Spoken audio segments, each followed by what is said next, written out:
नमस्कार जी, मैं Shifali secret of your life program में आपका तहे दिल से स्वागत करती हूँ। एक बार फिर से आपके सामने हाजिर हैं ज्योतिष और विज्ञान की ढेर सारी बातें लेकर। तो आज हमारे साथ है प्रोफेसर गुरदीप हुड्डा साहब। तो पहले उनका स्वागत कर लेते हैं। प्रोफेसर साहब, ओम नमः शिवाय। नमस्कार। ओम नमः शिवाय शिवाली जी। ओम नमः शिवाय गुरुजी। प्रोफेसर साहब, आज आपसे बहुत सारी बातें करनी है, बहुत सारे सवालों के जवाब आपसे लेने हैं। कई बार हम ऑफलाइन बैठते हैं तो कुंडलियों के बारे में चर्चा होती है, नई नई रिसर्च होती है। ऐसी ही नई रिसर्च आज हम आपके सामने लेकर आए हैं। तो प्रोफेसर साहब, आज का मेरा पहला सवाल ये है कि इंसान की किस्मत का ग्रह कौन सा होता है जो मन चाही इच्छा को पूरा करता है। तो प्रोफेसर साहब, लोगों के मन में बहुत सारे सवाल अभी आ रहे होंगे कि नौवां घर भाग्य का होता है, भाग्य किस्मत चमकाता है, अगर स्टोन पहन लिया जाए तो किस्मत जाग जाती है। तो प्रोफेसर साहब, आपका क्या कहना है इसके बारे में? बहुत अच्छा पूछा शिवाली जी आपने। बहुत ध्यान से कुंडलियों के बारे में जानिए। जी। मैं बहुत बारीकियां बताता हूं कुंडलियों में। अगर आप बारीकियों को जान लोगे तो कभी किसी एस्ट्रोलॉजर के पास जाने की ज़रूरत नहीं पड़ेगी। जी। ज्योतिष क्या है, पहले आप घरों के बारे में जब तक नहीं जानते तब तक आप ज्योतिष के बारे में नहीं जान पाओगे। मैंने आप सबको बताया था, पहला घर लगन का, दूसरा घर वाणी का, परिवार का, तीसरा घर पराक्रम का, चौथा घर माँ का, सुखों का। सुखों का, पंचम घर जी, औलाद का, पढ़ाई का, विद्या का। लव अफेयर का जी, और लॉटरी किस्मत का। किस्मत का। जी। पंचम घर लॉटरी का। ऐसे ही निकल आती है भाई, जी। पंचम घर से निकलती है। तो इसलिए पंचम घर का मालिक कहाँ पे बैठा है? पंचम घर में अगर कोई ग्रह नहीं बैठा, उसकी राशि है, वो कौन सी राशि है? तो शेफाली जी, किस्मत। जी। वही आपको जगाएगी। जी, बिल्कुल। पंचम घर ही आपकी किस्मत जगाता है। अगर बेटा हुआ, बेटी हुई, पंचम घर से। पढ़ाई आपने की, पंचम घर से। वो अलग बात है कि प्रोफेशनल स्टडी आप नौवें घर से करते हो, लेकिन स्टडी पूर्ण तो पंचम घर से ही करते हो। इसलिए किस्मत का घर शेफाली जी पंचम। जी। तो किस्मत कौन चमकाता है? सूर्य। काल पुरुष की कुंडली में सूर्य को मत भूलिए। पंचम घर का जो मालिक है काल पुरुष की कुंडली में, वो सूर्य है। 5 नंबर राशि आती है वहाँ पे। जी। वो अलग बात है कि किसी का मिथुन लगन है, किसी का वृष लगन है, किसी का मेष लगन है, तो किसी का बुध लगन का है, चंद्र लगन का है। कौन सा लगन लेकर बैठे हो और किस्मत का आपकी राशि कौन सी बनती है, वो अलग अलग कुंडलियों के ऊपर डिपेंड करती है। जी। इसलिए किस्मत चमकाता है कौन? पंचम घर। जी। उसमें कौन सा ग्रह बैठा है वो अलग अलग।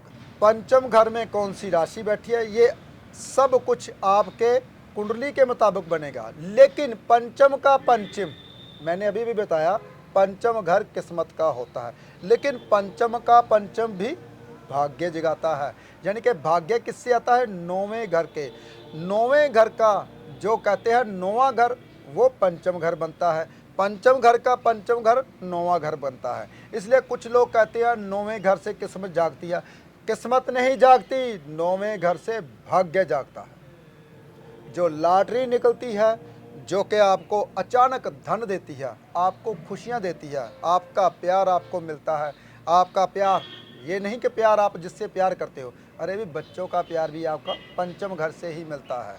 आपकी स्टडी में जब अव्वल आते हो तो उनका पंचम घर जागता है, भाग्य जागता है। इसलिए पंचम घर से ही किस्मत देखी जाती है। पंचम का पंचम से हम भाग्य देखते हैं। बहुत सारी बातें हैं ज्योतिष में, जिसके पास जितना जितना ज्ञान है उतनी ही बातें करता है। लेकिन एक बात कभी मत भूलिए, जब तक चमकता सूरज नहीं देखोगे तब तक किस्मत नहीं जागती, किस्मत भी सोई रहती है। मैंने अभी भी बताया, काल पुरुष की कुंडली में पंचम घर का मालिक सूर्य देव होता है। इसलिए चमकते सितारे को जरूर देखना चाहिए। जब सूर्य उदय होता है लाली में, तब जरूर देखिए, आपकी किस्मत जाग जाएगी। प्रोफेसर साहब, ये तो आपने बता दिया कि किस्मत कैसे जागेगी, लेकिन इसके पीछे की कोई रेमेडी तो होगी कि कैसे हम अपनी किस्मत को जगा सकें, कैसे हम अपना भाग्य चेंज कर सकते हैं। बहुत आसान शेफाली जी। जी। भाग्य अगर जगाना चाहते हो, पंचम का पंचम यानी कि नौवां घर धर्म कर्म का, पंचम स्थान सूर्य देव का। गेहूं संडे के दिन धार्मिक स्थान पे दीजिए, चाहे 20 किलो दे दीजिए, चाहे 50 किलो दीजिए, चाहे 500 ग्राम दीजिए। अगर आप गेहूं सुबह सवार से पहले पहले धार्मिक स्थान पे देते हो तो आपकी किस्मत जरूर जागती है, लेकिन किस्मत तभी जागेगी अगर उस दिन आप जल्दी उठकर सूर्य को नमन करोगे। जब तक उगता सूर्य नहीं देखते तब तक किस्मत नहीं जागती। प्रोफेसर साहब, आज का मेरा दूसरा सवाल ये है, कई बार क्या होता है कि 99% पे आकर काम ज़ीरो हो जाता है, ऐसे लगता है कि शुरुआत हुई ही नहीं थी। ऐसा हमारी कुंडली में कौन सा ग्रह खराब होता है या कौन सा घर खराब होता है जिससे ये प्रॉब्लम आती है? शेफाली जी, बहुत आसान है। जी। मैं हर एपिसोड में बोलता हूँ, अगर 9वें घर में राहु देव आ जाते हैं, बनते बनते काम रुकवा देते हैं। कहते हैं भाग्य में राहु देव आ गए, क्यों रुकवाते हैं? 9वें घर का जो कारका होता है वो होता है गुरुदेव। गुरु और राहु देव जब भी आकर इकट्ठे हो जाते हैं तो गुरु चुप कर जाता है, कहता है क्या समझाऊं इसको, ये समझने वाला इंसान नहीं है। तो इसलिए गुरु चुप कर जाता है, ज्ञान देना बंद कर देता है। अगर गुरु के घर में ही राहु देव आ जाते हैं तो क्या करते हैं, काम बनते बनते बन गया, मैं तो जाने वाला हूँ बाहर, जब देखता है रिफ्यूज़ल आ जाती है, बाहर जा ही नहीं पाता, ऑफर लेटर ही नहीं आती। तो जब तक आपका 9वां घर सही नहीं होगा तब तक आपके बनते बनते काम रुकेंगे। चंद्र से राहु 9वें आ जाए, लगन से राहु 9वें घर में आ जाए तो बनते काम रुकते हैं। उसके लिए 900 ग्राम जो धार्मिक स्थान पे दीजिए तो देखिए जो बनते बनते काम रुकते हैं बनने शुरू हो जाएंगे। प्रोफेसर साहब, आज का मेरा तीसरा सवाल ये है कि बच्चों के एग्ज़ाम चल रहे हैं, बच्चों का पढ़ाई में मन नहीं लग रहा। जब बच्चे एग्ज़ाम देने जाते हैं तो नर्वस हो जाते हैं, कई बार आता सब कुछ है लेकिन वहाँ पे परफॉर्मेंस ख़राब हो जाती है। तो ऐसा क्यों होता है? तो उसके लिए रेमेडीज़ बताइए आप। और प्रोफेसर साहब, साथ में ये भी बात है कि बच्चे सुबह जल्दी नहीं उठ पाते, तो उसके लिए भी उपाय बताइए। शेफाली जी, बहुत आसान। पहले जो लास्ट बात पूछी है, बच्चे जल्दी नहीं उठ पाते, उसके लिए उपाय, बच्चों के कमरे में अगरबत्ती लगवा दीजिए, हो सके तो चंदन की, जैसे चंदन की महक आती हो, खिलते हुए फूलों की महक आती हो। वो अगरबत्ती लगाने से बच्चे जो जल्दी नहीं उठते वो दोष धीरे धीरे खत्म हो जाता है, दरिद्रता खत्म हो जाती है, बच्चे जल्दी उठना शुरू कर देते हैं। देखिए, बहुत आसान रेमेडी बता दी आप। और दूसरा जो पहले पूछा था शिफाली जी ने कि एग्ज़ाम आ रहे हैं, बच्चे पढ़ते हैं तो नंबर नहीं आते, बच्चे करने की कोशिश करते हैं तो पीछे रह जाते हैं, ऐसा क्यों? सबसे पहले तो अगरबत्ती वाला उपाय करना है, बच्चों को जल्दी उठाना है। दूसरा, जब भी घर से निकले कोशिश कीजिए आपने दही में थोड़ी सी शक्कर मिलाकर खिलाकर भेजिए, ऐसे जो बच्चे का कॉन्फिडेंस है वो बढ़ जाएगा। और दूसरा, आपने क्या करना है, वार का जो वार होता है उसका उपाय करके भेजिए। जैसे कि सोमवार का दिन है तो आधा किलो चावल धार्मिक स्थान पर देकर जाइए, पेपर बहुत अच्छा होगा। बहुत ध्यान से सुनिए। जैसा कि मंगलवार है तो मसर की दाल आधा किलो धार्मिक स्थान पर देकर जाए, बच्चे का एग्ज़ाम बहुत अच्छा होगा। अगर बुधवार है, वेडनेसडे है, तो मूंग साबुत दाल आधा किलो धार्मिक स्थान पर देकर जाए, एग्ज़ाम बहुत अच्छा होगा। अगर कहीं वीरवार है, गुरुवार है, तो क्या करना है, आधा किलो चने की दाल देकर जानी है धार्मिक स्थान पर, तो देखिए पेपर एग्ज़ाम कितना अच्छा होगा। अगर शुक्रवार है तो चीनी, दही या देसी घी, इन तीनों में कोई भी चीज़ आधा किलो धार्मिक स्थान पर देकर जाए तो देखिए एग्ज़ाम कितना अच्छा होता है। अगर शनिवार है तो क्या करना है, उड़द की दाल, साबुत काले माँ जिसे बोलते हैं, उड़द की दाल धार्मिक स्थान पर देकर जाए आधा किलो, तो देखिए एग्ज़ाम कितना अच्छा होता है। कई दफ़ा तो संडे को प्रैक्टिकल का कर देते हैं, तो आधा किलो गेहूं या गुड़ धार्मिक स्थान पर देकर जाए तो देखिए एग्ज़ाम कितना अच्छा होता है। अब इसके पीछे साइंटिफिक रीज़न समझिए, मैंने आधा किलो ही क्यों बोला।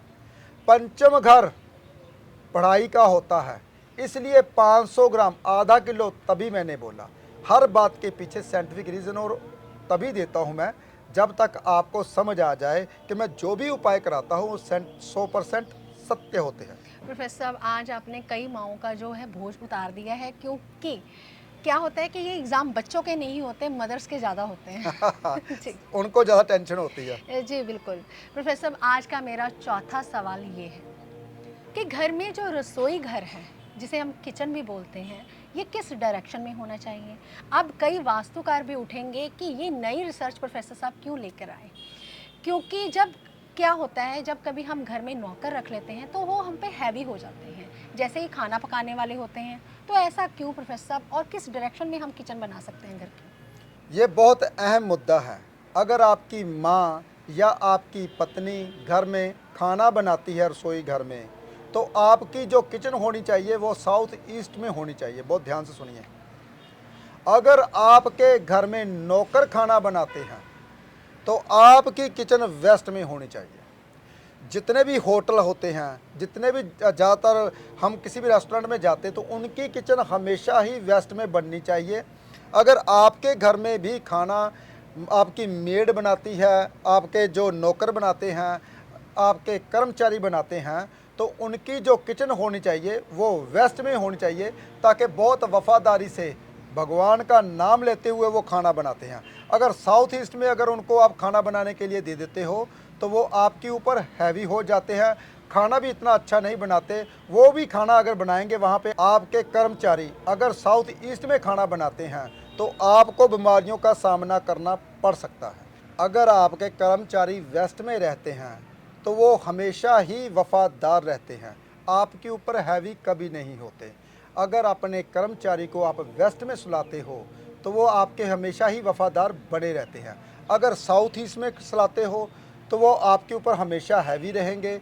अगर आप नॉर्थ ईस्ट में सुलाते हो वो कभी नहीं टिकेंगे, वो हमेशा ही और बड़ा घर ढूंढते रहते हैं। अगर आप नॉर्थ वेस्ट में कर्मचारी को कमरा बना कर देते हो तो वो कभी आता ही नहीं, आकर साथ में ही चला जाता है। इसलिए डायरेक्शन देखिए, आप कौन सी डायरेक्शन में अपने कर्मचारी को सुलाते हो। कभी भी ज़िंदगी में साउथ वेस्ट के कमरे में कभी नहीं सुलाना, उनको कभी नहीं देना, नहीं तो आपके घर के ऊपर कब्जा करके बैठ जाते हैं। आप कभी नौकर को निकाल नहीं पाते, आप अपने कर्मचारी को कभी निकालोगे भी नहीं, कहोगे बहुत वफादार है, बहुत वफादार है। सबकी बात नहीं मानोगे, लेकिन आप कर्मचारी की बात माननी शुरू कर देते हो। इसलिए कभी भी साउथ वेस्ट में कमरा नहीं होना चाहिए कर्मचारी का। प्रोफेसर साहब, आज का मेरा पांचवा सवाल है कोर्ट केस के ऊपर। कई बार भाई भाई में नहीं बनती, पैतृक संपत्ति को लेकर कोर्ट केस हो जाते हैं। तो ये कोर्ट केस क्या राहु देव ही करवाते हैं? अगर राहु देव करवाते हैं तो उसके लिए कोई अच्छा सा ठीक सा उपाय बताएं ताकि कोर्ट केस से छुटकारा मिल जाए। शेफाली जी, जब कभी शनि खराब होते हैं, राहु देव खराब होते हैं, जब कभी सूर्य खराब होते हैं, जी मंगल खराब होते हैं। जैसे मैं ग्रहों का नाम क्यों ले रहा हूँ, जी मंगल दोस्त मित्र भाई जी, बहन भाई बहन। जब खराब हो गए, झगड़ा हो गया, ऊपर से शनि खराब आ गए तो आपको जेल यात्रा करनी पड़ सकती है। जी बिल्कुल। और कोर्ट केस राहु देव अगर कहीं ना कहीं आपके खराब स्टार्ट कर दी, किसी न किसी के साथ आप से माल लिया, उसको पैसे नहीं दिए, किसी को दे दिए, उसने दोबारा मांग लिए। जब राहु की निशानियां होती है, अचानक मुसीबत जो देता है वो राहु देव देते हैं भाई। बहुत जी। ध्यान से सुनिए। अब सुनिए वो कौन से घर में आ जाए। राहु देव अगर अष्टम घर में आते हैं तो कहीं ना कहीं मुसीबतें देते ही रहते हैं। एक जी। मुसीबत आती है, दूसरी जाती है। छठे हाउस में भी ऐसा होता है, लेकिन छठे हाउस में अगर राहु देव बैठे हों, लेकिन मुसीबत आने से पहले ही हल साथ के साथ ढूंढना शुरू कर देते हैं, शाम तक मुसीबत का हल हो जाता है। छठे हाउस में अगर कहीं राहु देव आ जाए तो उसका हल शाम तक हो जाता है। 8 हाउस में राहु देव आ जाएं, कोर्ट केस बना के ही छोड़ते हैं। उसका हल तब होता है जब शनि की अदालत में जाना पड़ता है।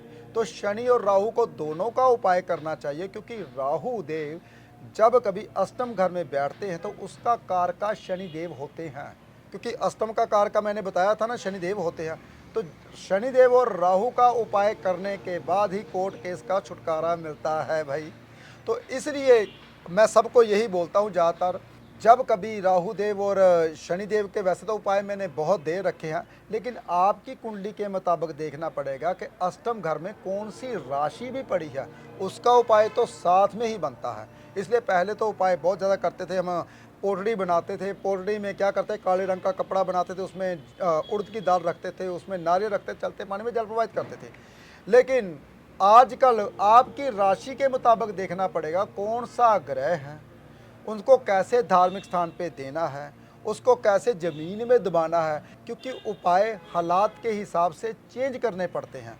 जैसे कि पहले पानी बहुत होता था, बड़े बड़े दरिया नदियाँ बहती थी, हम कहते थे जल प्रवाहित कर दीजिए। आजकल दरिया बंद हो गए, छोटी छोटी नदियाँ रह गई हैं, उसको गंदा कर रहे हैं, इसलिए जल प्रवाहित वाले उपाय मैंने बंद कर दिए हैं। तो आजकल जो उपाय होते हैं ज़मीन में दबाने वाले, वीरानी ज़मीन में दबा दीजिए।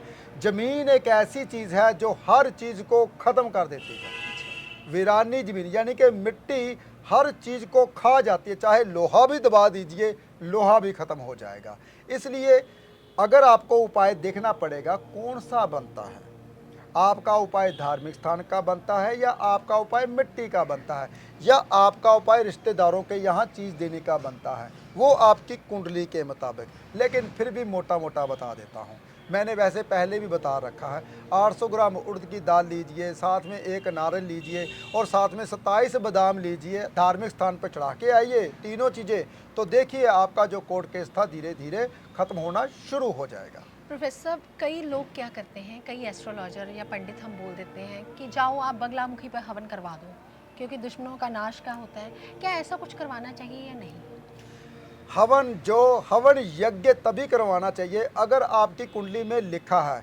देखिए, दिल पे हाथ रखिए और सच बताइए, जब बिना पूछे आपने हवन करवाया है, जब बिना पूछे आप जाते हो कोई चीज़ दान पुण्य करके आते हो और वापसी में आपको मुसीबतों का सामना करना पड़ता है, वो इसलिए क्या चीज़ दान करनी है क्या नहीं करनी ये आपकी कुंडली में लिखा होता है।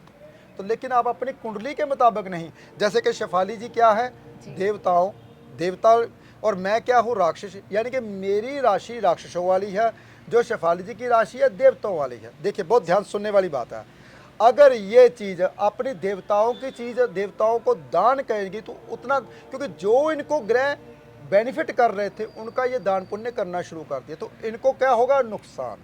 अगर ये जो बुरे ग्रह है, राक्षसों के ग्रह है, उनका दान पुण्य करेंगे तो इनको बेनिफिट होगा। जी तो ये तो इनकी कुंडली के मुताबिक था ना। जी बिल्कुल। बहुत ध्यान से सुनिए। इसलिए एस्ट्रोलॉजर जो होते हैं पढ़े लिखे, वो आपको कुंडली के मुताबिक दान पुण्य बताते हैं, तो वही करना चाहिए। कभी नहीं अपनी मर्जी से हवन यज्ञ करने चाहिए, तो ऐसा करने से कभी कभी नुकसान का सामना करना पड़ सकता है। जी प्रोफेसर साहब, आज का मेरा छठा सवाल ये है कि जब भी हम लड़के की या फिर लड़की की शादी करते हैं तो सबसे पहला मन में यही डर होता है कि इसके ससुराल वालों के साथ बनेगी या नहीं बनेगी। क्या कुंडली से ये जाना जा सकता है कि इनकी इन लॉज के साथ, सास के साथ, ससुर के साथ या देवरानी जेठानी के साथ बनेगी? शेफाली जी, ससुराल का घर अष्टम घर, लाल जी, किताब कहती है दूसरा घर। जी बिल्कुल। बहुत ध्यान सुनिए, अष्टम घर का जो मालिक होता है, सप्तम घर के साथ लगाव है या आपके लगन के साथ लगाव है। जी अगर लगन के साथ संबंध रखता है तो बनेगी, अगर लगन के साथ संबंध नहीं रखता, बुरे ग्रहों के साथ संबंध रखता है, तो जैसे ही शादी होती है लड़ाई क्लेश होने शुरू हो जाते हैं, तो बननी बंद हो जाती है। तो कुंडली के मुताबिक देखना पड़ेगा कि कौन सा ग्रह है भाई आपका ससुराल का, वो आपके साथ बनाएगा या नहीं बनाएगा। वैसे तो कुंडली जब मिलान करते हैं लोग ज़्यादातर गुण मिलाते हैं, ऐसा नहीं मिलाना चाहिए भाई। कुंडली का चौथा घर, पंचम घर औलाद होगी, सप्तम घर पत्नी कैसी होगी, अष्टम घर ससुराल कैसा होगा भाई। घर में जाओ तो इज्जत मान सम्मान मिलेगा या नहीं मिलेगा। नौवां घर भाग्य का कैसा होगा भी, भाग्य जागेगा कि नहीं जागेगा, सोया तो नहीं रहेगा शादी के बाद भी। तो लड़की आपका भाग्य जगाने के लिए आ रही। सभी कुंडली को अगर ऐसे मिलाते हो तो कभी भी लड़की जो होती है वो कभी भी ऐसा नहीं कि आपके घर में आए तो लड़ाई क्लेश या झगड़ा कुछ ऐसा हो, तलाक हो। हमेशा ही लक्ष्मी ही घर में लेके आइए। कुंडली का मिलान अच्छे ढंग से कीजिए, सिर्फ ग्रहों को मिलाइए, ना कि गुण मिलाते हो। जब आप इतने गुण मिल गए तो उतने गुण मिल गए, जितने ज़्यादा गुण मिलते हैं उतनी ही ईगो बढ़ती जाती है। तो जब ईगो बढ़ती है तलाक जरूर होता है, जितने कम गुण मिलते हैं उतनी ही ईगो कम होती है, तो समझौते से ज़िंदगी कट जाती है। तो ऐसे ही देखना पड़ेगा कि आपकी कुंडली के मुताबिक या उनकी कुंडली के मुताबिक ग्रह कैसे बैठे हुए हैं। प्रोफेसर साहब, आज का मेरा 7वां सवाल ये है, कई बार जब बच्चे बड़े होते हैं, जैसे कि +1 +2 कर लेते हैं, तो हम उनके बारे में स्ट्रीम सोचते हैं कि बच्चों को बाहर भेजें या ना भेजें, आउट ऑफ कंट्री भेजें या आउट ऑफ सिटी भेजें, ये क्या कुंडली देखकर हम तय कर सकते हैं? शेफाली जी ज़रूर तय कर सकते हैं। अगर 12वें घर का मालिक सुख स्थान में बैठा हुआ है तो विदेश जाकर आपको सुख मिलेंगे, वहाँ जाके आपका बच्चा घर बनाएगा। और अगर कहीं सरहद पीड़ित है तो इसका मतलब बच्चा बाहर जाएगा ही जाएगा। 9वें घर का संबंध 12वें घर के साथ होगा। 12वें घर में शुक्रदेव बैठे होंगे, 12वें घर में चंद्रमा बैठे होंगे, तो विदेश जाकर ही स्टडी करेगा। बहुत सारी बातें हैं, बहुत सारे योग हैं, लेकिन कुंडली के मुताबिक ही जाना चाहिए बच्चे को बाहर। ये बाहर से कहीं पैसे खराब करके आपका बच्चा वापस तो नहीं आ जाएगा। बहुत सारी बातें हैं, लेकिन पीछे से इशारे आने शुरू हो चुके हैं। और भी सवालों का जवाब देंगे अगले एपिसोड में। लेकिन जैसे जैसे आप हमारा एपिसोड देखते हो, हमको उत्साह मिलता है, लाइक करते हो, कमेंट करते हो, तो हम उसका जवाब कभी कभी देते हैं जब हमको याद रहता है। लेकिन समय हमारे पास बहुत कम होता है। अगर हमारा ऐसे ही प्रोग्राम देखते हो तो आपको नई नई बातों का ज्ञान आगे मिलता रहेगा। प्रोफेसर साहब, आप 25, 26 और 27 फरवरी को दुबई जा रहे हैं, कौन सी ऐसी नई रिसर्च करने जा रहे हैं या अपने परिवार से मिलने जा रहे हैं? हालांकि आप स्विट्ज़रलैंड, कनाडा, अमेरिका जाते ही रहते हैं, लेकिन कोविड के बाद ये आपका पहला विदेश टूर है, तो प्रोफेसर ये ऐसी कौन सी नई रिसर्च लेके आएंगे आप? शेफाली जी, वैसे मैं रेतले इलाके में कम जाता हूँ। जी बिल्कुल। जहाँ पे पेड़ होते हैं, नेचर होती है, भगवान होते हैं, वहीं पे ही जाता हूँ मैं। लेकिन पूरी दुनिया में मेरे बहुत ज़्यादा फॉलोअर है, परिवार बैठा हुआ है, वो बोलता है प्रोफेसर साहब दुबई जरूर जाए, दुबई जरूर जाए। इसलिए 2-3 दिन में जा रहा हूँ, सिर्फ 2 दिन के लिए, 3 दिन के लिए। तो देखना चाहता हूँ भाई वहाँ भाई क्या क्या बना है। अगर वहाँ से कुछ सीखने वाला हुआ तो ज़रूर आपको बताऊँगा। हाँ, अगर कुछ सीखने वाला नहीं हुआ तो वहीं पे छोड़ के वापस आऊँगा। प्रोफेसर साहब, आज का एपिसोड बहुत अच्छा रहा क्योंकि बहुत सारे सवालों के जवाब आपने हमें दिए। हालांकि बहुत सारी ज्ञान की बातें जो हैं आज सीखने को मिली। अगर आपको भी आज का एपिसोड बहुत अच्छा लगा, बहुत यूज़फुल लगा, तो ज़्यादा से ज़्यादा लोगों तक शेयर कीजिए, क्योंकि हमारे जो एपिसोड्स होते हैं वो सेहत से रिलेटेड, ज्योतिष से रिलेटेड, साइंस से रिलेटेड, विज्ञान से रिलेटेड होते हैं। ऐसे ही तमाम जानकारियाँ लेने के लिए हमारे एपिसोड को आप लाइक करें, सब्सक्राइब करें और शेयर करना बिल्कुल भी ना भूलें। हम जल्द ही अगले एपिसोड में मिलेंगे। फिलहाल आज के लिए इतना ही। ओम नमः शिवाय।